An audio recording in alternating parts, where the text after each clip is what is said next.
আসসালামু আলাইকুম ওয়া রাহমাতুল্লাহি ওয়া বারাকাতুহু। গ্রামবাসী বাবাজি ও ভাইদের বলছি,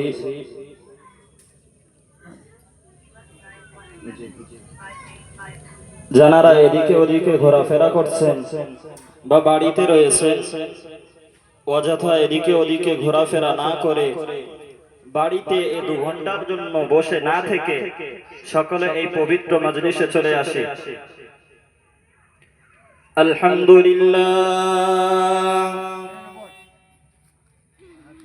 আলহামদুলিল্লাহ নাহমাদুহু ওয়া নাস্তাঈনুহু ওয়া নাস্তাগফিরুহু ওয়া নু'মিনু বিহি ওয়া নাতাওয়াক্কালু আলাইহি ونعوذ بالله من شرور أنفسنا ومن سيئات أعمالنا من يهد الله فلا مضل له ومن يضلله فلا هادي له ونشهد أن لا إله إلا الله وحده لا شريك له ونشهد أن سيدنا ونبينا ومولانا محمدا عبده ورسوله أما بعد فقد قال الله تعالى في القرآن المجيد أعوذ بالله من الشيطان الرجيم بسم الله الرحمن الرحيم وما أرسلناك إلا رحمة للعالمين وقال رسول الله صلى الله عليه وسلم أنا سيد ولد آدم يوم القيامة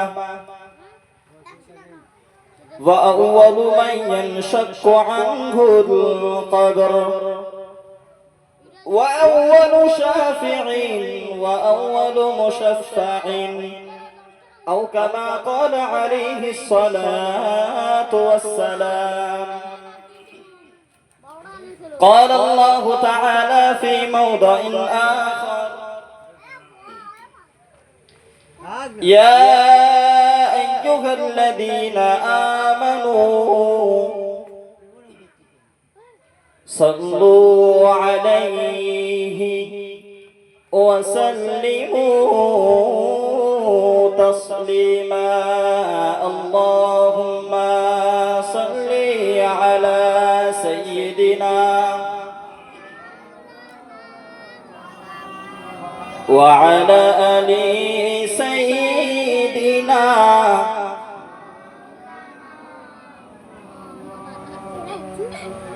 আমি লিখব চিঠি দেব তোমায় পাখি পৌঁছে দিও রোজায় আমি লিখব চিঠি দেব তোমায় পাখি পৌঁছে দিও রোজায় আমি থাকব বসে আশায় চিঠির উত্তর আসবে আমার গায় আমি থাকব বসে আশায় চিঠির উত্তর আসবে আমার গায় আমি লিখিব চিঠি দেব তোমায়, পাখি পৌঁছে দিও রোজায়। আমি লিখব চিঠি দেব তোমায়, পাখি পৌঁছে দিও রোজায়। আল্লাহুম্মা সাল্লি আলা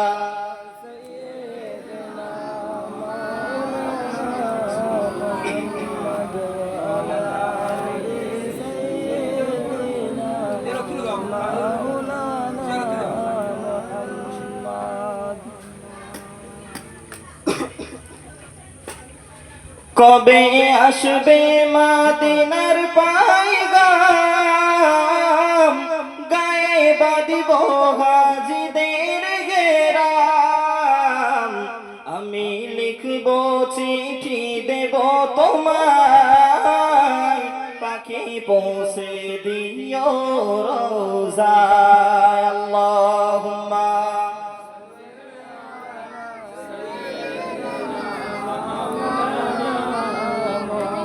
وعلى آل سيدنا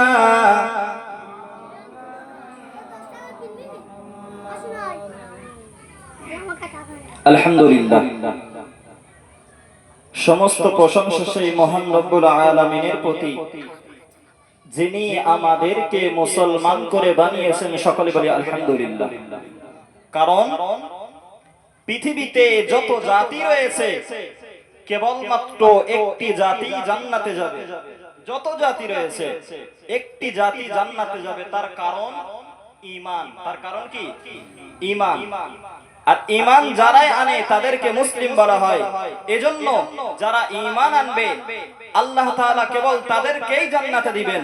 তাই পৃথিবীতে একটি জাতি জান্নাতে যাবে, সেটি হলো মুসলিম জাতি। আর আমরা সেই মুসলিম ঘরে জন্ম নিয়েছি। এর জন্য সেই মহান রব্বুল আলামিনকে আবারও শুকরিয়া জ্ঞাপন করি। সকলে বলি আলহামদুলিল্লাহ। তারপরে পরে জানাই সেই মহামানবের প্রতি লাখো কোটি দরুদ ও সালাম, যিনি হলেন নবী কুলের সরদার, যিনি সর্বপ্রথমে কবর থেকে উঠবেন, যিনি সর্বপ্রথমে জান্নাতের দরওয়াজা নাড়া দিবেন, যিনি সর্বপ্রথমে জান্নাতের দরওয়াজা খুলবেন, যিনি সর্বপ্রথমে জান্নাতের মধ্যে প্রবেশ করবেন, যিনি নবীদের মধ্য থেকে সর্বপ্রথম সুপারিশ করবেন, সেই রাসূলের প্রতি সকলে সালাম পাঠাই। সকলে বলি সাল্লাল্লাহু আলাইহি ওয়াসাল্লাম।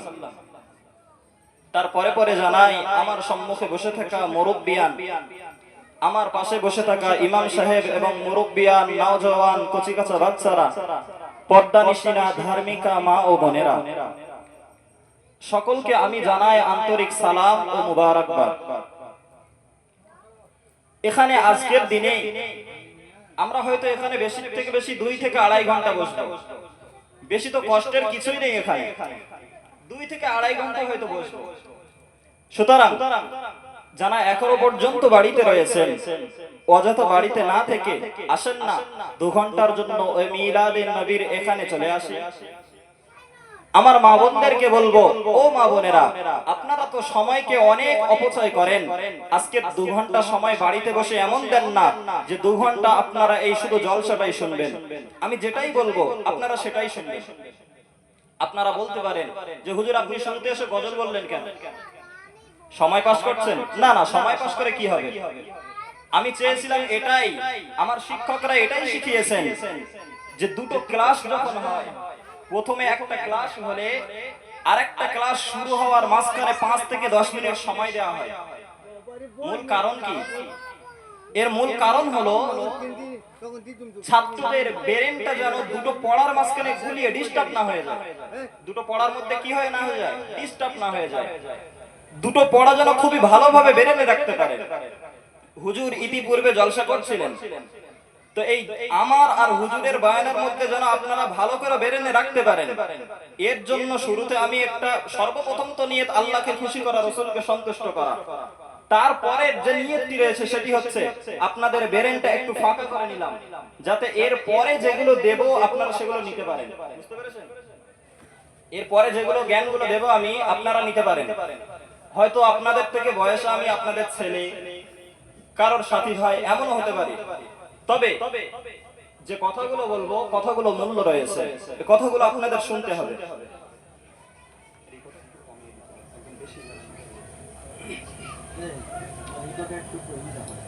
সর্বপ্রথমে আমি যে আয়াতটি তেলাওয়াত করলাম, ওয়ামা আরসালনাকা ইল্লা রাহমাতাল লিল আলামিন, সকলে বলি সুবহানাল্লাহ। মহান রব্বুল আলামিন কোরআনুল মাজিদের মধ্যে জানিয়ে দিয়েছেন, ওয়ামা আরসালনাকা ইল্লা রাহমাতাল লিল আলামিন। ও নবী মুহাম্মদ, আমি আপনাকে জগতের বুকে পাঠালাম। ও নবী মুহাম্মদ, আমি জগতের বুকে আপনাকে সমস্ত জগৎবাসীর জন্য, যত আলাম রয়েছে, যত জগৎ রয়েছে, সমস্ত জগতের জন্য আপনাকে আমি রহমত স্বরূপ করে পাঠিয়েছি। একটু জোরে হবে না সুবহানাল্লাহ? সকলে মুখ থেকে একটু সুবহানাল্লাহ বলবেন। সুবহানাল্লাহ কি বলতে হবে? এখানে আমরা বসেছি জান্নাতের বাগান, ঠিকই কথা, তবে এখানে বসে কোনো সওয়াব নিয়ে যেতে পারবো না, এমনটা যেন না হয়। আপনারা বলতে পারেন, হুজুর সুবহানাল্লাহ কেন বলবো? সুবহানাল্লাহ কেন বলবো? বলতে পারেন। রাসূলুল্লাহ সাল্লাল্লাহু আলাইহি ওয়াসাল্লাম হাদিস শরীফের মধ্যে বললেন, যে ব্যক্তি একবার সুবহানাল্লাহ বলল, মা বাইনাস সামাই ওয়াল আরদি, আসমান এবং জমিনের মাঝখানে যতটা ফাঁকা জায়গা রয়েছে, আল্লাহ তাআলা সওয়াব দিয়ে ভরপুর করে দেয়। ও মুসলমান, রব্বুল আলামিন যেমন ভাবে সওয়াব দিয়ে ভরপুর করে দেন, নবী আমার মিশকাত শরীফের হাদিসের মধ্যে রয়েছে, কিতাবুদ দাওয়াতের মধ্যে রয়েছে, নবী আমার বলেন, আহাব্বুল কালামি ইলাল্লাহি আরবা, চারটি কালেমা এমন রয়েছে, চারটি বাক্য এমন রয়েছে যেটি আল্লাহর কাছে অধিক পছন্দনীয়। প্রথম নম্বর হলো সুবহানাল্লাহি, দ্বিতীয় নম্বর হলো আলহামদুলিল্লাহি, তৃতীয় নম্বর হলো লা ইলাহা ইল্লাল্লাহ, চতুর্থ নম্বর হলো আল্লাহু আকবার। একটু জোরে বলবেন না সুবহানাল্লাহ? ও মুসলমান, রাসূলুল্লাহ সাল্লাল্লাহু আলাইহি ওয়াসাল্লাম বললেন, যে ব্যক্তি সুবহানাল্লাহ বলবে, চারটি বাক্য এমন রয়েছে যে বাক্যটি আল্লাহর কাছে অধিক প্রিয়। প্রথম নম্বর যে বাক্য, সেটি হলো সুবহানাল্লাহ। একটু জোরে বলেন সুবহানাল্লাহ। রাসূল বলেন, চারটি বাক্য এমন রয়েছে যে চারটি বাক্য আল্লাহ খুবই পছন্দ করেন। আল্লাহ খুবই কি করেন? পছন্দ করেন। আচ্ছা বলেন, কোন ব্যক্তি আমাদের কাছে ফুরফুরার কোন হুজুর আসলো, বা যার কাছে যে মানুষটা খুবই প্রিয়, সে মানুষটা যদি তার কাছে আসে, ওখানে জলসা করতে আসে, তো আপনারা কি চান? হুজুর যে জিনিসটা পছন্দ করে সে জিনিস দিয়ে হুজুরকে কি করব? খেদমত করব, তাই না? কেন বলেন তো? হুজুর যেটা পছন্দ করে সেটা যদি হুজুরকে দেওয়া হয়, তাহলে হুজুরও আমাদেরকে ভালোবাসবেন, এটাই তো। তাহলে আমরাও চাই আল্লাহকে সন্তুষ্ট করতে, আমরাও চাই আল্লাহকে খুশি করতে, আমরাও আল্লাহকে ভালোবাসি। আল্লাহ তাই বললেন, ও মানুষেরা শোনো, তোমরা যদি আমাকে ভালোবাসতে চাও না, আমার রাসূল বলছে চারটি বাক্য এমন রয়েছে, বেশি বেশি পড়বে, আমি আল্লাহ এটাকে ভালোবাসি, তোমরা বেশি বেশি পড়বে, আমার কাছেও তোমরা প্রিয় হয়ে যাবে। একটু জোরে বলি সুবহানাল্লাহ। সে চারটি বাক্যের প্রথম বাক্য হলো সুবহানাল্লাহি, দ্বিতীয় হলো আলহামদুলিল্লাহি, তৃতীয় নম্বর হলো লা ইলাহা ইল্লাল্লাহ, চতুর্থ নম্বর হলো আল্লাহু আকবার। বুঝাচ্ছে? তাহলে সুবহানাল্লাহ কি বলতে হবে? হুজুর যখন সুবহানাল্লাহ বলতে বলবেন, তখন কি সুবহানাল্লাহ বলতে হবে। রাসূলুল্লাহ সাল্লাল্লাহু আলাইহি ওয়াসাল্লাম মিশকাত শরীফের হাদিস কিতাবুদ দাওয়াতের মধ্যে রয়েছে, রাসূলুল্লাহ সাল্লাল্লাহু আলাইহি ওয়াসাল্লাম জানিয়ে দিলেন, যে ব্যক্তি একবার বলল সুবহানাল্লাহি ওয়া বিহামদি, এতটা বলল সুবহানাল্লাহি ওয়া বিহামদি বলল, তার গুনাহ যদি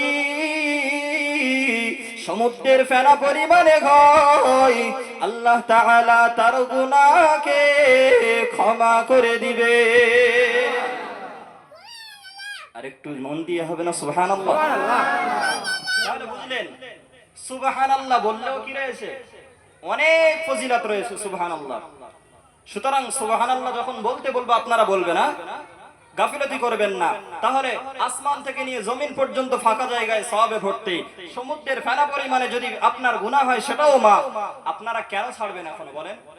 আল্লাহর কাছে প্রিয় হতে গেলে সুবহানাল্লাহ বলতে হয়, তাই না? এই চারটে বাক্য বললাম, এই চারটে, তার মধ্যে লা ইলাহা ইল্লাল্লাহ রয়েছে, আল্লাহু আকবার রয়েছে, আলহামদুলিল্লাহ রয়েছে, আর সুবহানাল্লাহ রয়েছে। এই চারটে বাক্য, তাহলে এই চারটে বাক্য আমরা বেশি বেশি বলবো, ঠিক তো? এবারে চলেন, আমি ওই যে আয়াতটা বললাম, ওমা আরসালনাকা ইল্লা রাহমাতাল লিল আলামিন, আল্লাহ তাআলা আমাদের নবীকে কি করে পাঠিয়েছেন? রহমত করে পাঠিয়েছেন। সূরা ফাতিহার মধ্যে কি রয়েছে? আলহামদুলিল্লাহি রাব্বিল আলামিন। আল্লাহ হলেন রব্বুল আলামিন, আর রাসূলকে বললেন রাহমাতুল লিল আলামিন, তাই না? মহান রব্বুল আলামিন কোরআন মাজিদের মধ্যে বললেন, নিজের নামের ক্ষেত্রে বললেন, নিজের জন্য বললেন রাহমাতাল রব্বিল আলামিন, আলহামদুলিল্লাহি রাব্বিল আলামিন। আল্লাহ তাআলার জন্য সমস্ত প্রশংসা, যিনি হলেন সমস্ত জগতের পালনকর্তা। আর রব্বুল আলামিন অন্য জায়গায় বলে দিলেন, ওমা আরসালনাকা ইল্লা রাহমাতাল লিল আলামিন। ও নবী মুহাম্মদ, আমি আপনাকে জগতের জন্য রহমত করে পাঠিয়েছি। আমি আল্লাহ হলাম জগতের জন্য রব্বুল আলামিন, আর আপনি নবী হলেন রাহমাতাল লিল আলামিন, তাই না? আল্লাহ হলেন রব্বুল আলামিন, আর নবীকেও সেম দিলেন, দিয়ে বললেন, ও নবী আপনি হলেন রাহমাতাল লিল আলামিন। আচ্ছা, নবী কাদের জন্য রহমত? শুধু আমাদের জন্য না, নবী সকলের জন্য রহমত। নবী আমার জনাবে মুহাম্মদুর রাসূলুল্লাহ সাল্লাল্লাহু আলাইহি ওয়াসাল্লাম যেমন ভাবে মানুষের জন্য রহমত, নবী আমার ইহুদিদের জন্য রহমত, নবী আমার হিন্দুদের জন্য রহমত, নবী আমার খ্রিস্টানদের জন্য রহমত, নবী আমার মাছের জন্য রহমত, নবী আমার গাছের জন্য রহমত, নবী আমার সকলের জন্য রহমত। নবী সকলের জন্য রহমত। আমাদের নবীকে আল্লাহ এমন করে পাঠিয়েছেন সকলের জন্য রহমত।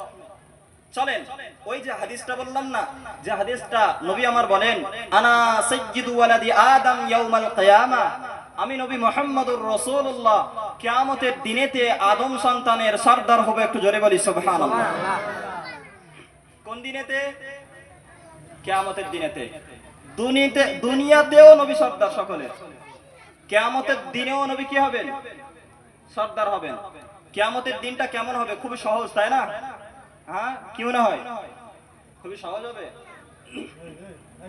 কোরআনের মধ্যে রব্বুল আলামিন বললেন, ইয়াউমা ইয়াফিরুল মারউ মিন আখিহি, যেদিন ভাই ভাইকে দেখে দৌড়ে পালাবে, তাই না? ভাই ভাইকে দেখে কি দৌড়ে পালাবে।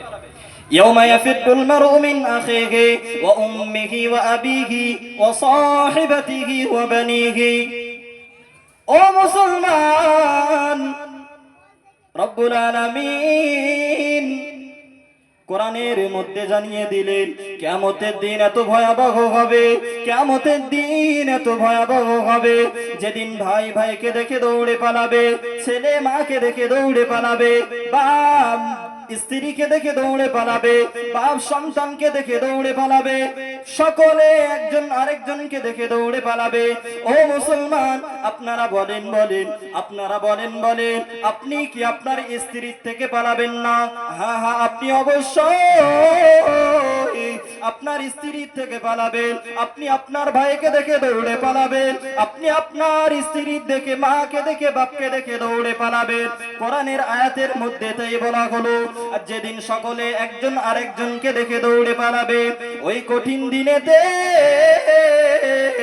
আমাদের নবী সকলের জন্য সুপারিশ করবে। আচ্ছা বলেন তো, আপনাদের কাছে প্রশ্ন করছি যে ভাই ভাইকে দেখে দৌড়ে পালাবে, তাই না? হুজুর সেদিন তো কেউ কারো চিনতে পারবে না, না ভুল কথা? এটা এটা কি কথা? ভুল কথা। কেউ কারো চিনতে পারবে না, এটা কি কথা? সকলে সকলকে চিনতে পারবে, কেউ কাউকে বলবে না। চিনতে কেমন করে পারবে? এই আয়াত থেকে তার প্রমাণ। চিনতে কেমন করে পারবে? এই আয়াত তার প্রমাণ। কি বলছে কোরআনে আল্লাহ? ইয়াউমা ইয়াফিরুল মারউ মিন আখিহি, যেদিন ভাই ভাইকে দেখে দৌড়ে পালাবে। আচ্ছা, ভাই যদি ভাইকে চিনতে না পারে তাহলে দৌড়ে পালাবে কেন? ভাই যদি ভাইকে চিনতে না পারে তাহলে দৌড়ে পালাবে কেন? এখানে আল্লাহ বলছেন ভাই ভাইকে দেখে দৌড়ে পালাবে। এখানে আল্লাহ বলতে পারতেন তো মানুষ আরেকজন মানুষকে দেখে দৌড়ে পালাবে। আল্লাহ কি বললেন? ভাই ভাইকে দেখে দৌড়ে পালাবে। পুরুষ তার ভাইকে দেখে দৌড়ে পালাবে। পালাবে তো তখন যখন ওই ভয়াবহ পরিস্থিতিতে ভাইকে চিনতে পেরেছে। হ্যাঁ, ভাইয়ের কাছে যদি যায়, ভাই বলে ভাই আমার একটা নেকি দাও না, আমার জান্নাতে একটা নেকি কম পড়েছে, নেকি দিতে হবে, এর জন্য ভয়েতে পালাবে। এর জন্য কি? বুঝতে পেরেছেন? কিয়ামতের দিনে কেউ কারোর চিনতে পারবে না এমনটা না। তাহলে কেমনটা? চিনতে তো পারবে, তবে নেকি দেওয়ার ভয়ে কি করবে? পালাবে। বুঝতে পেরেছেন? আর ওই ভয়াবহ পরিস্থিতিতে আমার একটা নেকিও যেন কম না পড়ে, একটা নেকিও যেন কি কম না পড়ে। এর জন্য রব্বুল আলামিন বলেন ইয়াউমা ইয়াফিরুল মারউ মিন আখিহি। ও মুসলমান, আপনি মনে করেন আপনার মা হলো আপনার প্রিয়, দুনিয়াতে আপনার মা আপনার জন্য খুবই প্রিয়, কি আপনার স্ত্রী হলো আপনার জন্য খুবই প্রিয়, কিন্তু কিয়ামতের ওই কঠিন দিনেতে আপনার এই ঘনিষ্ঠ স্ত্রী, যে স্ত্রীর জন্য আপনি দুনিয়াতে সব করলেন, যে সন্তানের জন্য আপনি দুনিয়াতে সব করলেন, এই স্ত্রী এই সন্তান আপনাকে দেখে শুধু নেকি দেওয়ার ভয়ে দৌড়ে পালাবে। এমন কঠিন পরিস্থিতিতে রাসূলুল্লাহ সাল্লাল্লাহু আলাইহি ওয়াসাল্লাম নবী আমার বলেন আনা সাইয়্যিদু ওয়ালাদি আদম, আমি নবী হলাম কিয়ামতের দিনে আদম সন্তানের সর্দার। শুধু তাই নয়, নবী আমার বললেন আউয়ালু শাফিঈন, আমি নবী সর্বপ্রথম সুপারিশ করব। এই হাদিসের আগের আরেকটা অংশ রয়েছে, সেটি কি? নবী আমার বলেন আনা সাইয়্যিদু ওয়ালাদি আদম, আমি হব কিয়ামতের দিনেতে আদম সন্তানের সর্দার। একটু জোরে বলি সুবহানাল্লাহ। নবী আমার এই হাদিসের দ্বিতীয় অংশে বলেন, এই হাদিসের 4টে পার্ট রয়েছে। দ্বিতীয় অংশে বলেন আউয়ালু মান ইয়ানশাক্কু আনহুল কবর, আমি নবী সর্বপ্রথমে কবর থেকে উঠব। সর্বপ্রথমে, একটু জোরে বলবেন না সুবহানাল্লাহ। সর্বপ্রথমে কবর থেকে উঠবেন কে? আল্লাহ। আমাদের নবী। কে উঠবেন? আমাদের নবী। ঠিক আছে, সর্বপ্রথমে কবর থেকে উঠবেন আমাদের নবী হযরত মুহাম্মদুর রাসূলুল্লাহ, সকলে বলি সাল্লাল্লাহু আলাইহি ওয়াসাল্লাম। আপনার মা কবরে চলে গেল, বাপ কবরে চলে গেল, দাদা কবরে চলে গেল, সকলে কবরে চলে গেল, ওই কবরের মধ্যে আমরাও চলে যাব, পরম্পরায় আমাদের সন্তানরাও চলে যাবে, একের পর এক সকলেই চলে যাবে। সকলে কবর থেকে কবরে চলে যাওয়ার পরে কিয়ামত যখন সংগঠিত হবে, সর্বপ্রথমে যে ব্যক্তিকে তোলা হবে তিনি আর অন্য কেউ নয়, তিনি হলেন আমাদের নবী মুহাম্মদুর রাসূলুল্লাহ। আর সকলে বলি সাল্লাল্লাহু আলাইহি ওয়াসাল্লাম। তাহলে সর্বপ্রথমে কে উঠবেন কবর থেকে? নবীকে যখন কবর থেকে তোলা হবে, আমাদের নবীকে যখন কবর থেকে তোলা হবে, নবীকে যখন কবর থেকে তোলার পরে ফারিস্তা জিবরিল জান্নাত থেকে পোশাক নিয়ে আসবেন নবীকে পরানোর জন্য। নবী আমার তখন বলবেন ও ফারিস্তা জিবরাইল, ও ফারিস্তা জিবরাইল, বলো বলো বলো আমার উম্মত কোথায় গিয়েছে? আমার উম্মত কি জাহান্নামে চলে গিয়েছে? আমার উম্মত কোথায় রয়েছে? আমার উম্মত কেমন রয়েছে বলো? আমার উম্মত কি জাহান্নামের মধ্যে চলে গিয়েছে? ওই সময় ফারিস্তা জিবরাইল বলবে ও নবী মুহাম্মদ, আপনাকে সর্বপ্রথমে কবর থেকে তোলা হয়েছে। তাহলে সর্বপ্রথম তোলা হবে কাকে? আর উঠে তখনও নবী উম্মতকে ভুলবেন না। তখনও নবী কি উম্মতকে ভুলবেন না। তাহলে বলেন, আমরা যে নবীর মিলাদে বসেছি আজকে সিরাত শোনার জন্য, সে নবী কখনো উম্মতকে ভোলেননি, আমরা কেমন করে সে নবীকে ভুলে গেলাম? বলেন। ওহদের ময়দানে নবী মার খেলেন কাদের জন্য? আমাদেরই জন্য। যদি বলেন আমাদের জন্য কেমন করে? ইসলাম প্রচারের জন্য। আচ্ছা, ইসলাম প্রচারের জন্য মার খেয়েছেন, আমাদেরকে জাহান্নাম থেকে বাঁচানোর জন্য তো মার খেয়েছেন, তাই না? ইসলাম যারা গ্রহণ করবে তারাই তো জান্নাতি, যারা ইসলাম ঈমান আনবে তারাই তো জান্নাতি। আচ্ছা বলেন, আমাদের জন্য রাসূল মার খেয়েছেন, নিজের পিঠটাকে ঝাঁঝরি বানিয়েছেন, আর সে রাসূলকে ভুলে রয়েছে এখনো? কেমন করে সম্ভব বলেন? নবী আমার মুহাম্মদুর রাসূলুল্লাহ সাল্লাল্লাহু আলাইহি ওয়াসাল্লাম, নবী আমার হাদিস শরীফের মধ্যে বলেন, মিশকাত শরীফের হাদিসের মধ্যে রয়েছে ফাদাইলুন নবী সাল্লাল্লাহু আলাইহি ওয়াসাল্লাম। এই হাদিসের মধ্যে রয়েছে আবু হুরায়রা রাদিয়াল্লাহু আনহু থেকে বর্ণিত চারটি পয়েন্ট রয়েছে এতে। প্রথম নম্বর হলো আনা সাইয়্যিদু ওয়ালাদি আদম ইয়াউমাল কিয়ামা, আমি নবী মুহাম্মদ কিয়ামতের দিনেতে আদম সন্তানের সরদার হব। দ্বিতীয় নম্বর পয়েন্ট নবী আমার বললেন আউয়ালু মান ইয়ানশাক্কু আনহুল কবর, আমি নবী মুহাম্মদ আমাকে সর্বপ্রথমে কবর থেকে তোলা হবে। তৃতীয় নম্বর পয়েন্ট নবী আমার বলেন আউয়ালু শাফিঈন, আমি নবী মুহাম্মদুর রাসূলুল্লাহ সাল্লাল্লাহু আলাইহি ওয়াসাল্লাম কিয়ামতের কঠিন দিনেতে যখন কোন নবী সুপারিশ করতে চাইবে না, কোন নবী সুপারিশ করতে চাইবে না, সকল নবী নফসি নফসি বলবে, সকল নবী নফসি নফসি বলবে, অন্য অমন সময়ে অমন ভয়াবহ পরিস্থিতিতে আমার কাছে সকল নবী পাঠিয়ে দিবেন। ওই সময় আমি নবী মুহাম্মদ সর্বপ্রথমে সুপারিশ করব। একটু জোরে হবে না সুবহানাল্লাহ? শোনেন, যারা যেখানেই থাকেন, আমি সুবহানাল্লাহর ফজিলত বলেছিলাম, হয়তো কিছু ভাইয়েরা পেছনে এসেছেন, তাদের হয়তো জানা হয়নি, তাই বলছি পেছন থেকেও সুবহানাল্লাহ বলেন। সুবহানাল্লাহ বলতে কেউ গাফিলতি করবেন না, বসে থেকে কেন সব থেকে মাহরুম হবেন বলেন? তাহলে চলেন, রাসূল সর্বপ্রথমে সুপারিশ করবেন, তাই না? রাসূল সর্বপ্রথম সুপারিশ করবেন। রাসূল সুপারিশ করলে রাসূলের সুপারিশ গৃহীত হবে না, আল্লাহ গ্রহণ করবে না, এমন কি হতে পারে?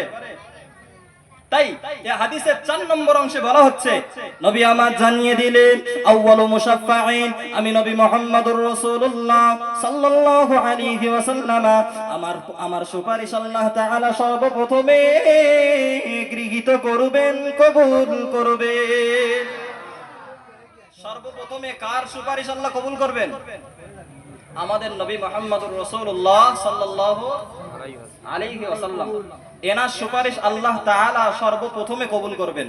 তাহলে আমরা কেমন নবীকে পেয়েছি বুঝতে পেরেছেন তো? সকল নবীদের সর্দার, তাই না? নবীকে দেওয়া হয়েছে, পাঠানো হয়েছে সকল নবীদের সর্দার করে। নবী আমার যে ভাষা, যে কিতাব নবীকে দেওয়া হয়েছে সেটাও সর্বশ্রেষ্ঠ কিতাব, নাম কি? কোরআন, তাই না? নাম কি? কোরআন। একটু জোরে বলবেন না সুবহানাল্লাহ? নবীকে যে ভাষা দেওয়া হয়েছে সেটাও সবথেকে 1 নম্বর ভাষা, একটু জোরে বলবেন না সুবহানাল্লাহ? আপনারা বলতে পারেন হুজুর কি করে 1 নম্বর? আমরা তো গুগলে সার্চ করলে তো দেখতে পাবো ইংলিশ 1 নম্বর, তাই না? গুগলে সার্চ করবো, মানুষের কাছে প্রচলিত ইংলিশ এখন 1 নম্বর হয়ে গিয়েছে। আপনি বলেন আরবি তো 3 নম্বরে রয়েছে, আপনি কি করে বলছেন আরবি 1 নম্বরে? ও মুসলমান শোনো, ইংলিশ তো 1 নম্বরে রয়েছে মানুষের কাছে, তবে শোনো শোনো, কবরে যখন যাবে না তখনও তোমার ভাষা হবে আরবি, একটু জোরে বলবেন না সুবহানাল্লাহ? জান্নাতে যাবে না তখনও তোমার ভাষা হবে আরবি, একটু জোরে বলবেন না সুবহানাল্লাহ? বলেন কে জিতলো, কে? ইংলিশ না আরবি? আরবি। আরবি। ইংলিশ তো শুধু দুনিয়ায় চলবে, কবরে গেলে ইংলিশ চলবে নাকি? না, আরবি চলবে। চলেন, বুঝতে পারলেন, আরবি জিতে গেল, তাই না? তাহলে নবীকে পাঠানো হয়েছে 1 নম্বর করে, নবীকে দেওয়া হয়েছে 1 নম্বর কিতাব, নবীকে যে ভাষা দেওয়া হয়েছে সেটাও কি? 1 নম্বর ভাষা। শুধু তাই নয়, ও মুসলমানেরা, নবী আমার জনাবে মুহাম্মদুর রাসূলুল্লাহ সাল্লাল্লাহু আলাইহি ওয়াসাল্লাম, নবীকে পাঠানো হয়েছে যে দেশ দেশের মধ্যে, সে দেশটি বিশ্বের যত দেশ রয়েছে সমস্ত দেশের মধ্যে 1 নম্বর দেশ। একটু জোরে বলবেন না সুবহানাল্লাহ। কে 1 নম্বর দেশ নয়? সুপার পাওয়ার আমেরিকা হতে পারে, কিন্তু 1 নম্বর দেশ কে? আরব, তাই না? আর নবীকে তো ওখানেই পাঠানো হয়েছে। নবীকে যে গোত্রের মধ্যে পাঠানো হয়েছে সে গোত্র সমস্ত গোত্রের থেকে 1 নম্বর গোত্র কুরাইশ গোত্র, তাই না? নবীকে যে গোত্রে পাঠানো হয়েছে সেটাও কি 1 নম্বর গোত্র। শুনেন, আমাদের নবী হলেন 1 নম্বর, সুতরাং নবীকেও যেমন গুণ দিলে মানায় রাসূলকে তেমন গুণ দেওয়া হয়েছে। আরবি প্রবাদের মধ্যে বলা হয় খুলিকতুকা, আপনাকে সৃষ্টি করা হয়েছে কামা তারা কামা তাশা, ও নবী আপনাকে এমন ভাবে সৃষ্টি করেছেন আল্লাহ যেন মনে হয় আপনাকে আপনি যেমন চেয়েছেন আল্লাহ আপনাকে তেমন করেই বানিয়েছেন। একটু জোরে বলি সুবহানাল্লাহ। সকল মানুষকে তো আল্লাহ নিজের ইচ্ছাই বানিয়েছেন, আর ও নবী প্রবাদ বাক্য বলা হচ্ছে, ও নবী আপনার ব্যাপারে আল্লাহ নিজের ইচ্ছাই নয় বরং আপনি যেমনটা চেয়েছেন আল্লাহ আপনাকে তেমনটাই বানিয়েছে। একটু জোরে বলি সুবহানাল্লাহ। তাহলে কেমন নবীকে পেয়েছেন জানেন তো? আচ্ছা চলেন, ওই যে রাসূল আমান বললেন আমি সর্বপ্রথমে কি করব? সুপারিশ করব, তাই না? সর্বপ্রথমে সুপারিশ করব। রাসূল সর্বপ্রথম সুপারিশ করবেন, আল্লাহ সর্বপ্রথম রাসূলের সুপারিশ কি করবেন? গ্রহণ করবেন। বুখারী শরীফ একেবারে 89 নম্বর 88 নম্বর অধ্যায়। কত নম্বর অধ্যায়? 88 নম্বর অধ্যায়। যে অধ্যায়টি সেটি হলো কিতাবুত তাওহীদ ওয়ার রাদ আলাল জাহমিয়া। অধ্যায়ের নাম কিতাবুত তাওহীদ ওয়ার রাদ আলাল জাহমিয়া ওয়া গায়রিহিম। মুখতাসার সহিহুল বুখারী হাদিস নম্বর হলো 2189 নম্বর হাদিস। কত নম্বর? 2189 নম্বর হাদিস। হযরত আনাস রাদিয়াল্লাহু আনহু থেকে বর্ণিত, ইনি বলেন সকলে ইয়াতুনা ঈসা, সকল উম্মতেরা কিয়ামতের দিনেতে নবী ঈসার কাছে আসবেন। অন্য হাদিসের মধ্যে সব পরস্পর বলা রয়েছে। আদম নবীর কাছে যাবে, নূহ নবীর কাছে যাবেন, ইব্রাহিম নবীর কাছে যাবেন। প্রত্যেকটা নবীর নাম ধরে ধরে পরস্পর বলা রয়েছে। সর্বশেষের আগে আসবে যে নবীর কাছে, এই হাদিসের মধ্যে আনাস রাদিয়াল্লাহু আনহু বলেন সর্বশেষের আগে যে নবীর কাছে আসবেন তিনি হলেন হযরত ঈসা আলাইহিস সালাম। হযরত ফায়াতুনা ঈসা, সকল উম্মতেরা নবী ঈসার কাছে আসবেন। নবী ঈসার কাছে আসার পরেতে ফাকালা, নবী ঈসা বলবেন লাস্তু লাহা, আমি নবী সুপারিশ করতে পারবো না, আমি সুপারিশের জন্য উপযুক্ত নয়। লাকিন আলাইকুম বিমুহাম্মাদ, কিন্তু তোমরা জেনে নাও তোমরা নবী মুহাম্মদ সাল্লাল্লাহু আলাইহি ওয়াসাল্লামকে আঁকড়ে ধরো। তোমরা নবী মুহাম্মদ সাল্লাল্লাহু আলাইহি ওয়াসাল্লামের কাছে যাও। জোরে বলবেন না সুবহানাল্লাহ। নবী ঈসা কি পরামর্শ দিবেন কিয়ামতের দিনেতে? বলবেন যে আপনারা যান যান নবী মুহাম্মাদের কাছে যান, সুপারিশ আমাদের দ্বারা হবে না, আমরা তো নিজেদের নিয়ে ব্যস্ত। কে? আমরা নিজেদের নিয়ে ব্যস্ত। নবী ঈসা বলবেন আমাকে তো সকলে খোদার